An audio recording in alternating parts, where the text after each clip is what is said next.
النحل بنی اسرائیل۔ یہ دونوں صورتیں اپنے مضمون کے لحاظ سے تو عام ہیں۔ دونوں کا باہمی تعلق اجمال اور تفصیل کا ہے۔ چنانچہ پہلی سورہ میں جو چیزیں اشارات کی صورت میں ہیں، دوسری میں ان کو بالکل واضح کر دیا ہے۔ یہود سے مفصل خطاب، اخلاق کے فضائل اور رذائل کی وضاحت، اور نبی صلی اللہ علیہ وسلم کو ہجرت کے لیے تیاری کی ہدایت اس کی نمایاں مثالیں ہیں۔ دونوں صورتوں کا موضوع انذار و بشارت ہے جو پچھلی صورتوں سے چلا آ رہا ہے، اور دونوں میں خطاب اصلاً قریش ہی سے ہے۔ دوسری سورہ بنی اسرائیل میں البتہ یہود سے بھی مفصل خطاب کیا گیا ہے۔ اس کی وجہ یہ ہے کہ قریش کی حمایت اور نبی صلی اللہ علیہ وسلم کی مخالفت کے لیے اب وہ بھی پوری طرح میدان میں آ چکے ہیں۔ ان کے مضمون سے واضح ہے کہ ام القریٰ مکہ میں یہ رسول اللہ صلی اللہ علیہ وسلم کی دعوت کے مرحلہ اتمام حجت میں اس وقت نازل ہوئی ہیں جب ہجرت کا مرحلہ قریب آ گیا ہے۔ اللہ کے نام سے جو سراسر رحمت ہے، جس کی شفقت ابدی ہے۔ ہر عیب سے پاک ہے وہ ذات جو اپنے بندے کو ایک رات مسجد حرام سے اس دور کی مسجد تک لے گئی جس کے ماحول کو ہم نے برکت دی ہے تاکہ اس کو ہم اپنی کچھ نشانیاں دکھائیں۔ بے شک وہی سمیع و بصیر ہے۔ سو ان کا عہد تمام ہوا جو اس دور کی مسجد کے نگہبان بنائے گئے تھے۔ اس کی تفصیل یہ ہے کہ ہم نے موسیٰ کو کتاب دی تھی اور اس کو انہی بنی اسرائیل کے لیے ہدایت بنایا تھا، اس تاکید کے ساتھ کہ میرے سوا کسی کو اپنا کارساز نہ بناؤ۔ اے ان لوگوں کی اولاد جنہیں ہم نے نوح کے ساتھ کشتی پر سوار کیا تھا، اس میں شک نہیں کہ وہ ہمارا ایک شکر گزار بندہ تھا۔ بنی اسرائیل کو ہم نے اسی کتاب میں اپنے اس فیصلے سے آگاہ کر دیا تھا کہ تم ضرور 2 مرتبہ زمین میں فساد برپا کرو گے اور بڑی سرکشی دکھاؤ گے، لہذا دونوں مرتبہ سخت سزا پاؤ گے۔ پھر تم نے دیکھا کہ جب ان میں سے پہلی بار کے وعدے کا وقت آ جاتا ہے تو ہم تم پر اپنے ایسے بندے اٹھا کر مسلط کر دیتے ہیں جو نہایت زور آور تھے، سو وہ تمہارے گھروں کے اندر گھس پڑے اور وعدہ پورا ہو کے رہا۔ پھر ہم نے تمہاری باری ان پر لوٹا دی اور تمہیں مال اور بیٹے عطا فرمائے اور تمہیں ایک بڑی جماعت بنا دیا۔ یہ تمہارے لیے سبق تھا کہ اگر تم اچھے کام کرو گے تو اپنے لیے اچھا کرو گے، اور اگر برے کام کرو گے تو وہ بھی اپنے لیے کرو گے۔ یہ پہلا وعدہ تھا۔ اس کے بعد جب دوسری بار کے وعدے کا وقت آ جاتا ہے تو ہم اپنے کچھ دوسرے زوراور بندے اٹھا کھڑے کرتے ہیں، اس لیے کہ وہ تمہارے چہرے بگاڑ دیں اور تمہاری مسجد میں اسی طرح گھس پڑیں جس طرح وہ پہلی بار اس میں گھس پڑے تھے، اور جس چیز پر قابو پائیں اس کو تہس نہس کر ڈالیں۔ اب بھی عجب نہیں ہے بنی اسرائیل کہ تمہارا پروردگار ایک مرتبہ پھر تم پر رحم فرمائے، لیکن یاد رکھو اگر تم وہی کرو گے تو ہم بھی وہی کریں گے، اور جہنم کو تو ہم نے اسی طرح کے منکروں کے لیے باڑا بنا رکھا ہے۔ لوگوں، حقیقت یہ ہے کہ یہ قرآن وہ راہ دکھاتا ہے جو بالکل سیدھی ہے۔ یہ ماننے والوں کو جو اچھے عمل کرتے ہیں اس بات کی بشارت دیتا ہے کہ ان کے لیے بہت بڑا اجر ہے، اور یہ بھی کہ جو آخرت کو نہیں مانتے ان کے لیے ہم نے ایک دردناک عذاب تیار کر رکھا ہے۔ یہ اس کی نشانی مانگتے ہیں، انسان پر افسوس، وہ اپنے لیے جس طرح بھلائی مانگتا ہے اسی طرح برائی مانگنے لگتا ہے۔ انسان بڑا ہی جلد باز واقع ہوا ہے۔ یہ اگر دیکھیں تو ہم نے رات اور دن کو انہی کے لیے 2 نشانیاں بنایا ہے، پھر ہم نے رات کی نشانی دھندلا دی کہ اس میں راحت پاؤ، اور ہم نے دن کی نشانی کو روشن کر دیا، اس لیے کہ تم اپنے پروردگار کا فضل تلاش کرو، اور اس لیے کہ تم برسوں کی گنتی اور ان کا حساب جان لو۔ اس پر مزید یہ کہ ہم نے اس کتاب میں ہر چیز کی پوری تفصیل بھی کر دی ہے۔ اپنے شریکوں کے سہارے پر یہ عذاب کے لیے جلدی نہ مچائیں۔ ہر انسان کی قسمت ہم نے اس کے گلے کے ساتھ باندھ دی ہے، اور قیامت کے دن ہم اس کے لیے ایک نوشتہ نکالیں گے جس کو وہ اپنے روبرو بالکل کھلا ہوا پائے گا۔ لو پڑھو اپنا اعمال نامہ، آج اپنا حساب کر لینے کے لیے تم خود ہی کافی ہو۔ حقیقت یہ ہے کہ جو ہدایت کی راہ چلتا ہے وہ اپنے ہی لیے چلتا ہے، اور جو گمراہی اختیار کرتا ہے وہ بھی اپنی اس گمراہی کا وبال اپنے ہی اوپر لاتا ہے۔ خدا کا قانون یہ ہے کہ کوئی بوجھ اٹھانے والا دوسرے کا بوجھ نہ اٹھائے گا، سو کیا جلدی مچاتے ہو؟ ہم کسی قوم کو کبھی سزا نہیں دیتے جب تک ایک رسول نہ بھیج دیں کہ سزا سے پہلے وہ اس پر حجت پوری کرتے ہیں۔ جب ہم کسی بستی کو اس کے کرتوتوں کی پاداش میں ہلاک کر دینا چاہتے ہیں تو اس کے خوشحالوں کو حکم دیتے ہیں کہ جاؤ جو جی چاہے کرو، پھر وہ اس میں نافرمانیاں کرتے چلے جاتے ہیں، تب اس بستی پر بات پوری ہو جاتی ہے اور ہم اس کو بالکل برباد کر کے رکھ دیتے ہیں۔ دیکھ لو نوح کے بعد ہم نے کتنی ہی قومیں اسی طرح ہلاک کر دیں۔ اے پیغمبر، اپنے بندوں کے گناہوں کو جاننے اور ان کو دیکھنے کے لیے تیرا پروردگار کافی ہے۔ ہمارا طریقہ یہ ہے کہ جو اس جلد ملنے والی دنیا ہی کو چاہتا ہے اس کو ہم جس کے لیے چاہتے ہیں اور جتنا چاہتے ہیں سرے دست یہیں دے دیتے ہیں، پھر ہم نے اس کے لیے جہنم رکھ چھوڑی ہے جس میں وہ خار اور راندہ ہو کر داخل ہو جائے گا۔ اور جو آخرت کو چاہتا ہے اور اس کے لیے کوشش بھی کرتا ہے جیسی کوشش اس کے لیے کرنی چاہیے، اور مومن بھی ہے، تو یہی لوگ ہیں جن کی سعی مقبول ہوگی۔ تیرے پروردگار کی بخشش سے ہم یہاں ہر ایک کو دیتے رہتے ہیں، ان کو بھی اور ان کو بھی، اور تیرے پروردگار کی بخشش کسی پر بند نہیں ہے۔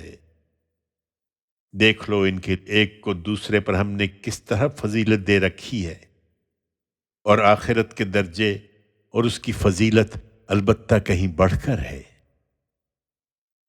سنو، تم اللہ کے ساتھ کوئی دوسرا معبود نہ بناؤ کہ روز قیامت ملامت زدہ اور بے یار و مددگار بیٹھے رہ جاؤ۔ تمہارے پروردگار نے فیصلہ کر دیا ہے کہ تم لوگ تنہا اسی کی عبادت کرو اور ماں باپ کے ساتھ نہایت اچھا سلوک کرو۔ ان میں سے کوئی ایک یا دونوں اگر تمہارے سامنے بڑھاپے کو پہنچ جائیں تو نہ ان کو اف کہو اور نہ ان کو جھڑک کر جواب دو، تم ان سے ادب کے ساتھ بات کرو اور ان کے لیے نرمی سے عاجزی کے بازو جھکائے رکھو، اور دعا کرتے رہو کہ پروردگار ان پر رحم فرما جس طرح انہوں نے رحمت اور شفقت کے ساتھ مجھے بچپن میں پالا تھا۔ لوگو، تمہارے دلوں میں جو کچھ ہے اسے تمہارا پروردگار خوب جانتا ہے۔ اگر تم سعادت مند رہو گے تو پلٹ کر آنے والوں کے لیے وہ بڑا درگزر فرمانے والا ہے۔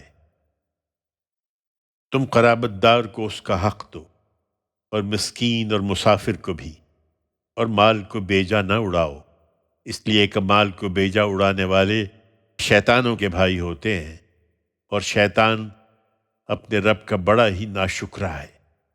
اور اگر ان ضرورت مندوں سے اعراض کرنا پڑے اس لیے کہ ابھی تم اپنے پروردگار کی رحمت کے انتظار میں ہو جس کی تمہیں امید ہے، تو ان سے نرمی کی بات کہو۔ اپنا ہاتھ نہ گردن سے باندھے رکھو اور نہ اس کو بالکل کھلا چھوڑ دو کہ ملامت زدہ اور درماندہ ہو کر بیٹھ رہو۔ بے شک تمہارا پروردگار ہی جس کے لیے چاہتا ہے رزق کشادہ کرتا ہے اور جس کے لیے چاہتا ہے تنگ کر دیتا ہے۔ وہ اپنے بندوں سے یقیناً باخبر ہے، وہ انہیں دیکھ رہا ہے۔ تم لوگ اپنی اولاد کو مفلسی کے اندیشے سے قتل نہ کرو، ہم انہیں بھی روزی دیتے ہیں اور تمہیں بھی۔ ان کا قتل یقیناً بہت بڑا جرم ہے، اور زنا کے قریب نہ جاؤ، اس لیے کہ وہ کھلی بے حیائی اور بہت بری راہ ہے۔ خدا نے جس جان کی حرمت قائم کر دی ہے اسے ناحق قتل نہ کرو، اور یاد رکھو کہ جو مظلومانہ قتل کیا جائے اس کے ولی کو ہم نے اختیار دے دیا ہے، سو وہ قتل میں حد سے تجاوز نہ کرے، اس لیے کہ اس کی مدد کی گئی ہے۔ تم یتیم کے مال کے قریب نہ پھٹکو، ہاں مگر اچھے طریقے سے، یہاں تک کہ وہ اپنی پختگی کو پہنچ جائے، اور عہد کو پورا کرو، اس لیے کہ عہد کے بارے میں پوچھا جائے گا۔ تم پیمانے سے دو تو پورا بھر کر دو، اور تولو تو ٹھیک ترازو سے تولو، یہی بہتر ہے، اور انجام کے لحاظ سے بھی یہی اچھا طریقہ ہے۔ تم اس چیز کے پیچھے نہ پڑو جسے تم جانتے نہیں ہو، اس لیے کہ کان، آنکھ اور دل، ان سب کی پرسش ہونی ہے۔ اور زمین میں اکڑ کر نہ چلو، اس لیے کہ نہ تم زمین کو پھاڑ سکتے ہو اور نہ پہاڑوں کی بلندی کو پہنچ سکتے ہو۔ ان سب باتوں کی برائی تمہارے پروردگار کے نزدیک سخت ناپسندیدہ ہے۔ یہ انہی حکمت کی باتوں میں سے ہیں جو تمہارے پروردگار نے تمہاری طرف وحی کی ہیں۔ انہیں مضبوطی سے پکڑو، اور ایک مرتبہ پھر سن لو کہ اللہ کے ساتھ کسی اور کو معبود نہ بناؤ، کہ راندہ اور ملامت زدہ ہو کر جہنم میں ڈال دیے جاؤ۔ تم لوگوں پر تعجب ہے، پھر کیا تمہارے پروردگار نے تمہیں تو بیٹوں کے لیے خاص کیا اور اپنے لیے فرشتوں میں سے بیٹیاں لے لی؟ حقیقت یہ ہے کہ تم بڑی ہی سنگین بات کہتے ہو۔ ہم نے اس قرآن میں طرح طرح سے سمجھا دیا ہے تاکہ یہ یاد دہانی حاصل کریں، لیکن ان پر افسوس، اس سے ان کی بیزاری ہی بڑھ رہی ہے۔ ان سے کہو اے پیغمبر کہ اگر اللہ کے ساتھ کچھ اور معبود بھی ہوتے جیسا کہ یہ لوگ کہتے ہیں تو وہ عرش والے پر ضرور چڑھائی کر دینے کی کوشش کرتے۔ اللہ پاک اور بہت ہی برتر ہے اس سے جو یہ کہتے ہیں۔ ساتوں آسمان اور زمین اور جو ان میں ہیں سب اسی کی تسبیح کرتے ہیں۔ کوئی چیز ایسی نہیں ہے جو اس کی حمد کے ساتھ اس کی تسبیح نہ کر رہی ہو، مگر تم ان کی تسبیح کو سمجھتے نہیں ہو۔ تمہاری یہ باتیں تو ایسی ہیں کہ ان پر آسمان ٹوٹ پڑتا، مگر اس میں شبہ نہیں کہ اللہ بڑا ہی بردبار اور بڑا ہی درگزر فرمانے والا ہے۔ اے پیغمبر، جب تم قرآن سناتے ہو تو ہم تمہارے اور ان لوگوں کے درمیان ایک مخفی پردہ حائل کر دیتے ہیں جو آخرت کو نہیں مانتے، اور ان کے دلوں پر غلاف ڈال دیتے ہیں اور کانوں میں گرانی پیدا کر دیتے ہیں کہ نہ اس کو سمجھیں نہ سن سکیں۔ اور جب تم قرآن میں تنہا اپنے پروردگار ہی کا ذکر کرتے ہو تو وہ نفرت کے ساتھ پیٹھ پھیر لیتے ہیں۔ ہم خوب جانتے ہیں کہ جب وہ تمہاری طرف کان لگاتے ہیں تو جس غرض سے کان لگاتے ہیں، اور خوب جانتے ہیں جب آپس میں سرگوشیاں کرتے ہیں، جب وہ ظالم کہتے ہیں کہ تم لوگ تو بس ایک سحرزدہ آدمی کے پیچھے چل رہے ہو۔ دیکھو یہ تم پر کیسی کیسی مثالیں چست کر رہے ہیں۔ سو کھوئے گئے ہیں، اب کوئی راستہ نہیں پا رہے ہیں۔ یہ کہتے ہیں کہ جب ہم گل سڑ کر ہڈیاں اور ریزہ ریزہ ہو جائیں گے تو کیا ہم نئے سرے سے بنا کر اٹھائے جائیں گے؟ کہہ دو کہ تم پتھر یا لوہا ہو جاؤ یا کوئی اور چیز جو تمہارے خیال میں ان سے بھی زیادہ مشکل ہو کہ زندگی کو قبول کر سکے، پھر بھی اس پر وہ کہیں گے ہمیں کون لوٹائے گا؟ کہہ دو کہ وہی جس نے پہلی بار تمہیں پیدا کیا تھا۔ پھر وہ مذاق اڑانے کے انداز میں تمہارے آگے اپنے سر ہلائیں گے اور پوچھیں گے کہ اچھا یہ کب ہوگا؟ کہہ دو کہ عجب نہیں کہ اس کا وقت قریب ہی آ پہنچا ہو۔ یاد رکھو، جس دن خدا تمہیں پکارے گا تو اس کی حمد کرتے ہوئے تم اس کے حکم کی تعمیل کرو گے، اور تمہارا گمان اس وقت یہی ہوگا کہ تم تھوڑی ہی مدت اس حالت میں رہے ہو۔ تم میرے بندوں کو سمجھا دو اے پیغمبر کہ ان کے جواب میں وہی بات کہیں جو بہتر ہو، اس لیے کہ یہ شیطان ہے جو بحث کی گرما گرمی میں ان کے درمیان فساد کی اکساہٹ پیدا کرتا ہے۔ حقیقت یہ ہے کہ شیطان انسان کا کھلا دشمن ہے۔ میرے بندو، لوگوں کے لیے جنت اور جہنم کے فیصلے نہ سناؤ۔ تمہارا پروردگار تمہیں بھی خوب جانتا ہے۔ اگر وہ چاہے گا تو رحم کا مستحق سمجھ کر تم پر رحم فرمائے گا، یا چاہے گا تو عذاب کا مستحق سمجھ کر تمہیں عذاب دے گا۔ تمہارا کام بھی یہی ہے اے پیغمبر کہ انہیں دعوت پہنچا دو۔ ہم نے تم کو ان کا ذمہ دار بنا کر نہیں بھیجا ہے۔ اسی طرح فضیلت کی بحث میں بھی الجھنے کی ضرورت نہیں ہے۔ زمین اور آسمانوں میں جو بھی ہیں، تمہارا پروردگار انہیں خوب جانتا ہے کہ کس کا درجہ کیا ہے۔ حقیقت یہ ہے کہ بعض پیغمبروں کو ہم نے بعض پر فضیلت دی ہے، اور یہ بھی حقیقت ہے کہ داؤد کو ہم نے زبور عطا فرمائی تھی۔ ان منکروں سے کہو کہ انہیں پکار دیکھو جنہیں تم خدا کے سوا اپنا معبود سمجھتے ہو، پھر وہ نہ تمہاری مصیبت کو تم سے ہٹا سکیں گے نہ اس کو بدل سکیں گے۔ جن کو یہ پکارتے ہیں وہ خود اپنے پروردگار کی قربت کے ذریعے یہ ڈھونڈتے ہیں کہ ان میں سے کون سب سے زیادہ قریب ہو جائے۔ وہ اس کی رحمت کے امیدوار ہیں اور اس کے عذاب سے ڈرتے ہیں۔ حقیقت یہ ہے کہ تیرے پروردگار کا عذاب ڈرنے ہی کی چیز ہے۔ یہ عذاب کے لیے جلدی نہ مچائیں۔ حقیقت یہ ہے کہ کوئی بستی ایسی نہیں ہے جسے ہم قیامت کے دن سے پہلے ہلاک نہ کریں یا اس کو سخت عذاب نہ دیں۔ یہ خدا کے نوشتے میں لکھا ہوا ہے۔ ہم کو عذاب کی نشانیاں بھیجنے سے اسی بات نے روک رکھا ہے کہ اگلوں نے انہیں جھٹلا دیا تھا۔ سمود کو ہم نے اونٹنی اسی طرح کی ایک آنکھیں کھول دینے والی نشانی کے طور پر دی تھی، لیکن انہوں نے اپنی جان پر ظلم کیا اور اس کی تکذیب کر دی۔ پھر نشانیاں بھیجنے سے کیا حاصل؟ ہم نشانیاں اسی لیے تو بھیجتے ہیں کہ عذاب سے پہلے لوگوں کو ان کے انجام سے ڈرا دیں۔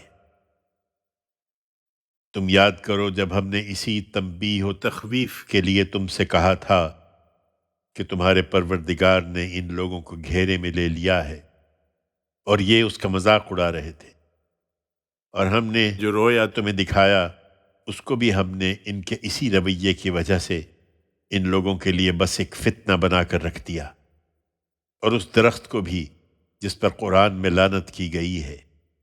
ہم تو ان کے انجام سے انہیں ڈرا رہے ہیں، لیکن یہ چیز ان کی غایت سرکشی ہی میں اضافہ کیے جاتی ہے۔ اس کی وجہ اس کے سوا کچھ نہیں کہ انہوں نے ابلیس کی راہ اختیار کر لی ہے۔ انہیں یاد دلاؤ جب ہم نے فرشتوں سے کہا تھا کہ آدم کو سجدہ کرو تو وہ سب سجدہ ریز ہو گئے مگر ابلیس نہیں ہوا۔ اس نے کہا، کیا میں اس کو سجدہ کروں جسے تو نے مٹی سے پیدا کیا ہے؟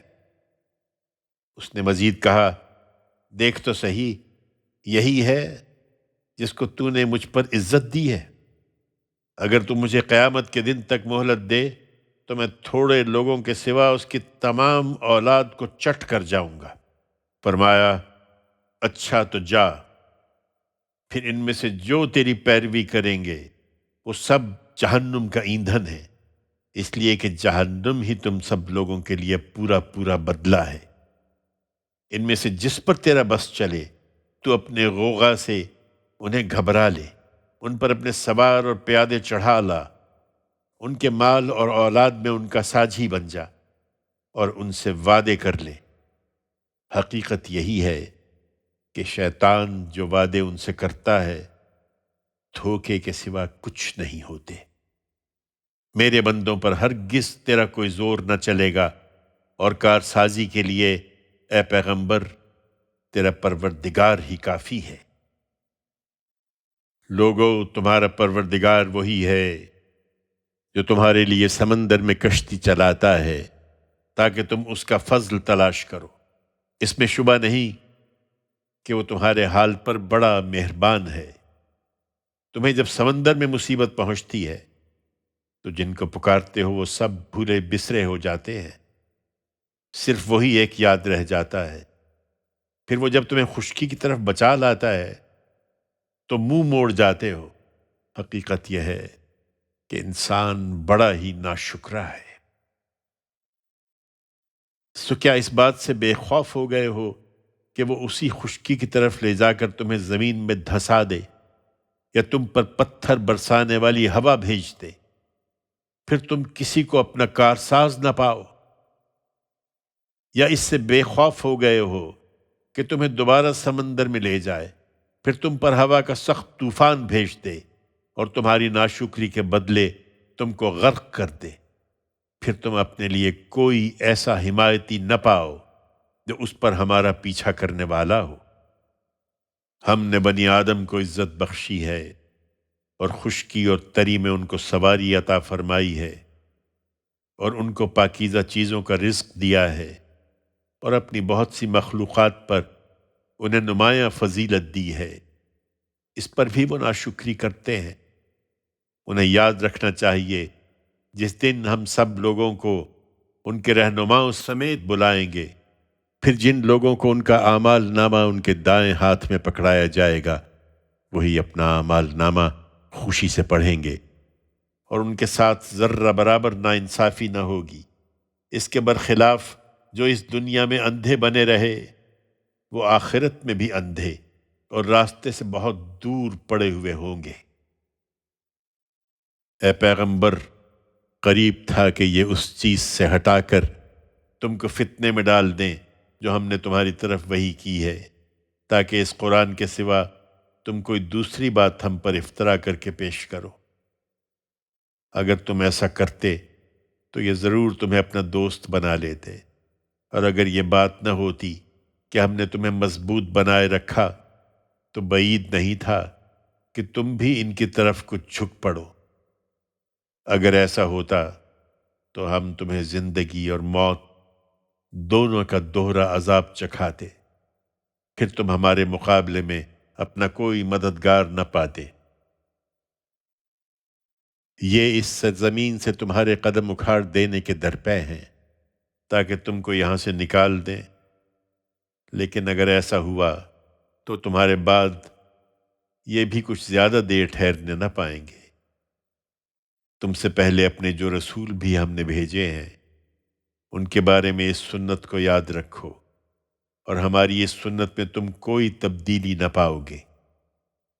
یہ مرحلہ یقیناً مشکل ہے، سو اس میں صبر و استقامت کے لیے سورج ڈھلنے کے وقت سے لے کر رات کے اندھیرے تک نماز کا اہتمام رکھو، اور خاص کر فجر کی قرات کا، اس لیے کہ فجر کی قرات روبرو ہوتی ہے، اور رات کے ایک حصے میں بھی اسی طرح اٹھو اور نماز پڑھو۔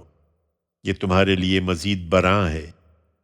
تم امید رکھو کہ تمہارا پروردگار قیامت کے دن تم کو اس طرح اٹھائے گا کہ یہ اٹھانا محمود خلائق ہو، اور دعا کرتے رہو کہ پروردگار مجھ کو جہاں داخل کرنا ہے اس طرح داخل کر کہ وہ عزت کا داخل کرنا ہو، اور جہاں سے نکالنا ہے اس طرح نکال کہ وہ عزت کا نکالنا ہو، اور خاص اپنے پاس سے قوت و اقتدار کو میرا مددگار بنا دے۔ اور اے پیغمبر، اعلان کر دو کہ حق آ گیا اور باطل مٹ گیا، اس لیے کہ یہ باطل مٹنے ہی والا تھا۔ ہم اس قرآن میں وہ کچھ نازل کر رہے ہیں جو ماننے والوں کے لیے شفا اور رحمت ہے، مگر ان ظالموں کے لیے یہ ان کے خسارے میں ہی اضافہ کر رہا ہے۔ انسان کا معاملہ یہ ہے کہ جب ہم اس کو نعمت عطا کرتے ہیں تو وہ اعراض کرتا اور پہلو بدل لیتا ہے، اور جب اس کو مصیبت پہنچتی ہے تو بالکل مایوس ہو جاتا ہے۔ ان کا حال بھی یہی ہے، اس لیے کہہ دو کہ ہر ایک اپنے طریقے پر عمل کر رہا ہے، سو تمہارا پروردگار خوب جانتا ہے انہیں جو ٹھیک سیدھے راستے پر ہے۔ وہ تم سے روح کے متعلق پوچھتے ہیں جو تم پر وحی کی جاتی ہے۔ ان سے کہو یہ روح میرے پروردگار کا ایک حکم ہے، اور اس طرح کے حقائق کا تم کو بہت تھوڑا علم دیا گیا ہے۔ اس میں اے پیغمبر تمہارے کسی ارادے و اختیار کو کوئی دخل نہیں ہے۔ اگر ہم چاہیں تو جو کچھ ہم نے تمہاری طرف وحی کیا ہے وہ چھین کر لے جائیں، پھر اس کے لیے تم ہمارے مقابلے میں اپنا کوئی مددگار نہ پاؤ، مگر یہ صرف تمہارے پروردگار کی رحمت ہے کہ تم اس سے سرفراز ہوئے ہو۔ حقیقت یہ ہے کہ اس کا فضل تمہارے اوپر بہت بڑا ہے۔ کہہ دو کہ اگر سارے انسان اور سارے جن اکٹھے ہو جائیں کہ ایسا قرآن بنا لائیں تو اس جیسا قرآن نہ لا سکیں گے، اگرچہ وہ ایک دوسرے کے مددگار بن جائیں۔ ہم نے اس قرآن میں لوگوں کے لیے طرح طرح سے ہر قسم کی حکمت کی باتیں بیان کی ہیں، پھر بھی اکثر لوگ انکار کیے بغیر نہیں رہے ہیں۔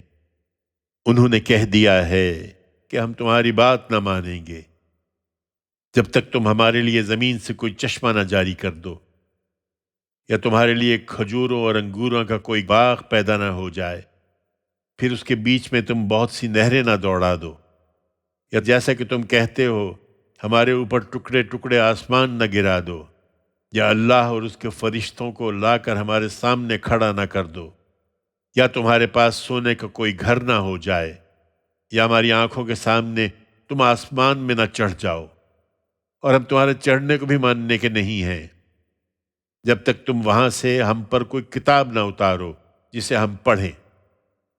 ان سے کہو پاک ہے میرا پروردگار، کیا میں ایک انسان کے سوا اور بھی کچھ ہوں جسے خدا نے رسول بنا کر بھیجا ہے؟ جب ان کے پاس ہدایت آ گئی تو ان لوگوں کے ایمان لانے میں یہی چیز رکاوٹ بن گئی ہے کہ انہوں نے کہہ دیا کہ کیا اللہ نے ایک انسان کو رسول بنا کر بھیجا ہے؟ ان سے کہو کہ اگر زمین میں فرشتے ہوتے کہ اطمینان کے ساتھ چل پھر رہے ہوتے تو ہم آسمان سے ان پر کسی فرشتے ہی کو رسول بنا کر اتار دیتے۔ کہہ دو کہ اللہ میرے اور تمہارے درمیان گواہی کے لیے کافی ہے، اس میں شبہ نہیں کہ وہ اپنے بندوں کو جاننے والا ہے، وہ ان کو دیکھ رہا ہے۔ حقیقت یہ ہے کہ جس کو اللہ اپنے قانون کے مطابق ہدایت سے بہرہ یاب کرے گا وہی ہدایت پانے والا ہوگا، اور جس کو وہ گمراہی میں ڈال دے گا تو ایسے گمراہوں کے لیے تم اس کے سوا دوسرے کوئی مددگار نہ پاؤ گے۔ قیامت کے دن ہم ان کو ان کے منہ کے بل گھسیٹتے ہوئے اکٹھا کریں گے، اندھے، گونگے اور بہرے۔ ان کا ٹھکانہ جہنم ہے، اس کی آگ جب کبھی دھیمی ہونے لگے گی ہم اس کو ان پر مزید بھڑکا دیں گے۔ یہ ان کا بدلہ ہے، اس لیے کہ انہوں نے ہماری آیتوں کا انکار کیا اور کہا کہ جب ہم ہڈیاں اور ریزہ ریزہ ہو کر رہ جائیں گے تو کیا نئے سرے سے بنا کر اٹھائے جائیں گے؟ کیا انہوں نے سوچا نہیں کہ جس خدا نے زمین اور آسمانوں کو پیدا کیا ہے وہ اس پر قدرت رکھتا ہے کہ ان جیسے پھر پیدا کر دے، اور یہ حقیقت ہے کہ اس نے ان کے لیے ایک مدت مقرر کر رکھی ہے جس میں کوئی شبہ نہیں۔ اس پر بھی ظالم انکار کیے بغیر نہیں رہے۔ انہیں تعجب ہے کہ خدا نے یہ عنایت تم پر کیوں فرمائی ہے۔ ان سے کہو اگر میرے پروردگار کی رحمت کے خزانے تمہارے ہاتھ میں ہوتے تو خرچ ہو جانے کے ڈر سے تم ضرور ان کو روک رکھتے۔ حقیقت یہ ہے کہ انسان بڑا ہی تنگ دل واقع ہوا ہے۔ تم نشانیاں مانگتے ہو، ہم نے موسیٰ کو 9 کھلی ہوئی نشانیاں دی تھیں۔ سو بنی اسرائیل سے پوچھ لو کہ جب موسیٰ ان کے پاس آیا تو فرعون نے اس سے یہی کہا تھا کہ اے موسیٰ، میں تو سمجھتا ہوں کہ تم پر جادو کیا گیا ہے۔ موسیٰ نے جواب دیا، تم خوب جانتے ہو کہ تمہاری آنکھیں کھول دینے کے لیے یہ نشانیاں زمین اور آسمانوں کے پروردگار ہی نے اتاری ہیں، اور میں سمجھتا ہوں کہ اے فرعون، تم اب ایک ہلاکت زدہ آدمی ہو۔ اس کے بعد فرعون نے ارادہ کر لیا کہ بنی اسرائیل کو زمین ہی سے اکھاڑ پھینکے، تو ہم نے اس کو اور جو اس کے ساتھ تھے سب کو غرق کر دیا، اور اس کے بعد بنی اسرائیل سے کہا کہ اب تم زمین پر اطمینان کے ساتھ رہو، پھر جب آخرت کا وعدہ آ جائے گا تو ہم تم سب کو اکٹھا کر کے لا حاضر کریں گے۔ ہم نے اس قرآن کو حق کے ساتھ اتارا ہے اور یہ حق ہی کے ساتھ اترا ہے، اور ہم نے اے پیغمبر تم کو صرف اس لیے بھیجا ہے کہ ماننے والوں کو خوشخبری دو اور نہ ماننے والوں کو متنبہ کر دو، اور اس قرآن کو ہم نے تھوڑا تھوڑا کر کے اس لیے نازل کیا ہے کہ تم ٹھہر ٹھہر کر اسے لوگوں کو سناؤ، اور اسی مقصد سے ہم نے اس کو نہایت اہتمام کے ساتھ اتارا ہے۔ ان سے کہہ دو کہ تم اس پر ایمان لاؤ یا نہ لاؤ، جن لوگوں کو اس سے پہلے ان کے پروردگار کی طرف سے یہی علم دیا گیا تھا، انہیں جب یہ سنایا جاتا ہے تو وہ ٹھوڑیوں کے بل سجدے میں گر جاتے ہیں اور پکار اٹھتے ہیں کہ ہمارا پروردگار پاک ہے، یہ اس کا وعدہ تھا، اور ہمارے پروردگار کا وعدہ تو ہر حال میں پورا ہونا ہی تھا۔ اس کو سن کر وہ روتے ہوئے ٹھوڑیوں کے بل گرتے ہیں، اور یہ ان کے خشوع کو اور زیادہ کر دیتا ہے۔ انہیں اس پر اعتراض ہے کہ تم اللہ کو رحمان کیوں کہتے ہو؟ ان سے کہہ دو کہ اللہ کہہ کر پکارو یا رحمان کہہ کر پکارو، جس نام سے بھی پکارو سب اچھے نام اسی کے ہیں۔ اور اوپر جو نماز اے پیغمبر خاص تم کو پڑھنے کی ہدایت کی گئی ہے، تم اپنی اس نماز کو نہ بہت زیادہ بلند آواز سے پڑھو نہ بہت پست آواز سے، بلکہ ان دونوں کے درمیان کا طریقہ اختیار کرو۔ تم اسی خوبصورت طریقے سے اس نماز کا اہتمام رکھو، اور اعلان کر دو کہ شکر اللہ ہی کے لیے ہے، جو نہ اولاد رکھتا ہے نہ اس کی بادشاہی میں اس کا کوئی شریک ہے، نہ اس کو ذلت کے وقت کسی مددگار کی ضرورت ہے، اور تم اس کی بڑائی بیان کرو جس طرح کہ اس کی بڑائی بیان کرنے کا حق ہے۔